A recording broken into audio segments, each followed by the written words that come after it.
শোল ফিশ, আমরা কাইয়া মাছ বলি গ্রামের ভাষা।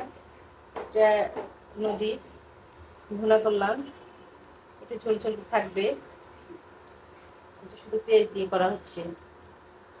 তো আপনারা কি নামে চিনেন মাছটা জানাবেন। আমার ছেলে বলছে বইয়ের বাসা মনে হয় বেবি সোল ফিশ বলে, আর আমরা বলি কাইয়া মাছ। আবার আমার হাজবেন্ডরা অন্য একটা নাম বলে, আমি ভুলে গেছি কি যেন বলছিল। এটা শুধু মশলা দিয়ে, আদা রসুন দিয়ে, হলুদ মরিচ দিয়ে কষিয়ে বসিয়ে দিয়েছি, পেঁয়াজ লবণ এই উপর দিয়ে লেবু দিয়েছিলাম একটু, এটা ফ্লেভারটা যেন চেঞ্জ হয় তার জন্য। যাই হোক, ধন্যবাদ।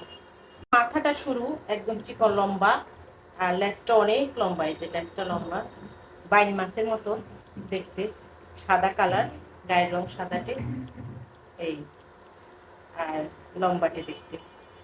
সাপটা কেমন এখন খেলে বোঝা যাবে। ছোটটা খেয়েছিলাম ছোটবেলায়, ছোট যেটা শোল পিস, এখন বড় শোল পিসটা খাওয়া হয়নি, এই প্রথম কেনা হয়েছে।